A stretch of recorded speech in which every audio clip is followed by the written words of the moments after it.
Monsieur le Président, Madame et Monsieur le Ministre, Madame la Présidente de la Commission des lois, Monsieur le rapporteur, mes chers collègues. Le présent projet de loi vise à transposer en droit interne 2 directives européennes dans le domaine de la cybersécurité et du contrôle des armes. Il tire également les conséquences d'une décision du Parlement européen et du Conseil de 2011 relative au système mondial de radionavigation par satellite issu du programme Galileo.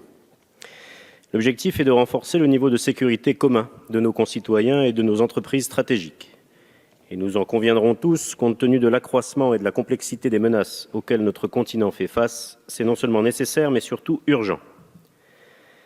Avant d'en venir au contenu de ce projet de loi, permettez-moi de constater, et c'est assez rare pour le souligner, que la France devrait respecter le délai de transposition des 2 directives. Nous pouvons donc saluer le travail de l'exécutif et des 2 chambres. Même si la procédure accélérée a été engagée, nous disposons de suffisamment de temps pour examiner sereinement ce texte. D'autant que le travail de transposition n'est jamais un exercice facile. Les dispositions sont souvent nombreuses et hétérogènes, et le risque d'être exposé à des sanctions financières plane toujours sur les États membres.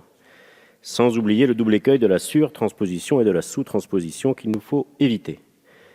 Nos collègues Alice Thourot et Jean-Luc Warsmann, auteurs d'un rapport d'information remis en décembre dernier, l'ont très justement souligné. En France, les surtranspositions inutiles sont encore trop fréquentes. Ce constat appelle de notre part une vigilance particulière face à un risque ou une tentation dont le présent texte n'est pas totalement exempt. J'en viens au fond de ce projet de loi. Le titre 1, tout d'abord, transpose une directive de 2016, communément appelée NIS, dans le but de renforcer la sécurité des réseaux et des systèmes d'information dans l'Union. L'objectif est de garantir la continuité des activités économiques stratégiques de la nation, notamment celles des opérateurs de services essentiels en cas de cyberattaque. Il s'agit d'imposer des règles élémentaires à certains organismes et d'accroître la coordination avec les pouvoirs publics en cas d'incident de sécurité sur leurs réseaux et systèmes d'information, et c'est hélas on ne peut plus nécessaire. Il suffit en effet de se pencher sur l'actualité récente pour être convaincu de l'utilité d'une telle mesure. Rien qu'en 2017, 2 cyberattaques de grande ampleur ont affecté des centaines de milliers d'ordinateurs et ont compromis la sécurité des réseaux d'entreprises comme Renault, Saint-Gobain et FedEx.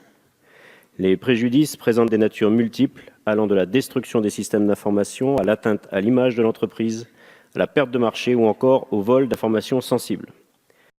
Quant au coût induit par ces attaques, il donne le vertige. L'Agence européenne pour la sécurité des réseaux a estimé le coût global des incidents cybernétiques au niveau mondial à 330 à 500 milliards d'euros par an. Pour une seule entreprise française, il est compris en moyenne entre quelques centaines de milliers et une vingtaine de millions d'euros, mais c'est souvent plus. Par exemple, lors de la cyberattaque NotPetya en 2017, l'entreprise Saint-Gobain a évalué ses pertes financières à 250 millions d'euros. Indéniablement, les attaques contre les systèmes d'information sont l'une des principales menaces qui pèsent sur la sécurité européenne et nationale. La directive NIS et sa transposition en droit interne sont donc plus que jamais nécessaires. Néanmoins, bien que les dispositions du projet de loi relatives aux notions de sécurité des systèmes d'information, d'opérateurs de services essentiels ou encore de fournisseurs de services numériques ne posent pas de difficultés, je reste sceptique quant à la réelle portée contraignante des dispositions relatives aux recommandations, aux obligations et aux sanctions qui pèsent sur eux. Il est par exemple demandé aux fournisseurs de services numériques de garantir un niveau de sécurité adapté aux risques existants, sans guère plus de précision. Sans sombrer dans la surtransposition, je crois qu'il serait bienvenu de prévoir que les organismes concernés puissent bénéficier de l'expérience des opérateurs et agences expérimentés et qui ont fait la preuve de leurs bonnes pratiques. Et je ne doute pas que l'Agence nationale de sécurité des systèmes d'information conseille régulièrement les entreprises stratégiques françaises, mais il ne serait sans doute pas inutile d'institutionnaliser une véritable coopération au jour le jour au niveau national et européen au bénéfice de ces opérateurs de services essentiels ou des fournisseurs de services numériques. J'en viens maintenant au titre 2, qui vise à transposer une directive de 2017 relative au contrôle de l'acquisition et de la détention d'armes. L'objectif est ici de durcir les conditions d'acquisition et de détention des armes à feu dites civiles. Il s'agit notamment de surclasser en catégorie A les armes semi-automatiques, de supprimer la catégorie D1 et de renforcer globalement les conditions de vente et de munitions, des ventes d'armes et de munitions. Ce texte s'inscrit dans la continuité de la déclaration de Paris du 11 janvier 2015, prise au lendemain des attentats qui ont frappé notre pays. Dans le contexte de menaces terroristes grandissant, il était indispensable de poursuivre l'harmonisation et le renforcement des règles applicables pour les armes les plus dangereuses, mais aussi de sécuriser dans son ensemble les conditions de vente des armes à feu. Les individus susceptibles de menacer la sécurité de nos concitoyens recourant essentiellement à des réseaux et procédures illicites en dehors des circuits légaux, la législation et la réglementation en vigueur, aussi dures soient-elles, ne devraient pas fondamentalement changer la donne.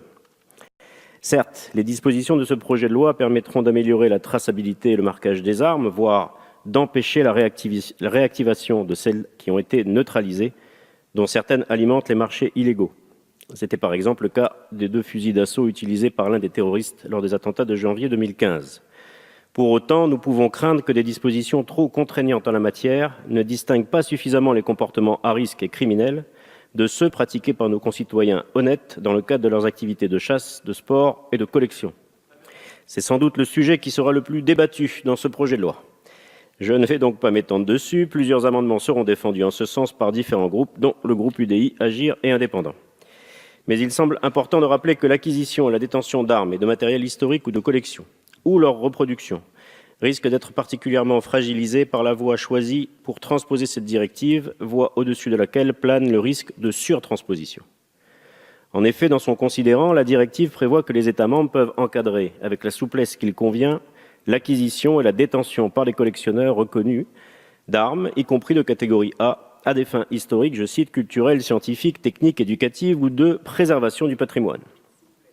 Le Conseil d'État a également prévu une telle autorisation.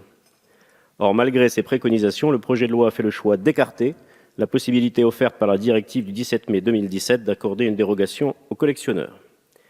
En outre, les collectionneurs reconnus, désignés par la directive, ne disposent toujours pas à l'heure actuelle d'une carte de collectionneur, faute de publication du décret d'application de la loi du 6 mars 2012, censé en préciser les conditions d'établissement et de validité.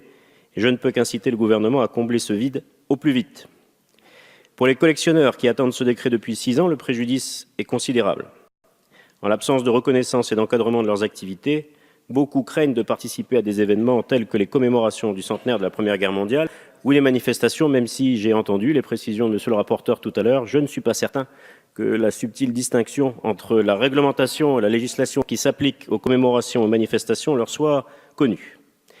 Au-delà de cette transposition des directives, exercice contraint et imposé mais nécessaire, l'urgence commande également de nous pencher dans un avenir proche sur la question du renforcement de la lutte contre le trafic d'armes.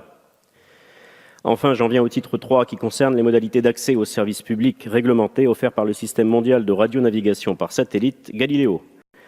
L'article 22 encadre l'usage de ce service par les institutions de l'Union européenne et les États membres à des fins de sécurité publique et d'intérêt général. Je n'ai donc pas de remarque particulière à faire sur ces dispositions, si ce n'est qu'il convient de saluer la réussite technologique de ce GPS européen.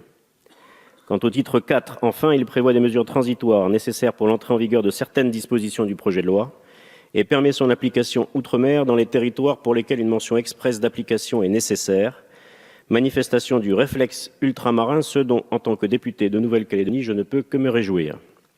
Mes chers collègues, vous l'aurez compris, bien que nous regrettions l'impact de certaines dispositions qui pourraient causer un préjudice à l'encontre de nos concitoyens honnêtes qui s'adonnent à une passion mal réglementée, le groupe UDI Agir et Indépendant votera pour ce projet de loi qui contribuera à renforcer le niveau de sécurité sur notre continent.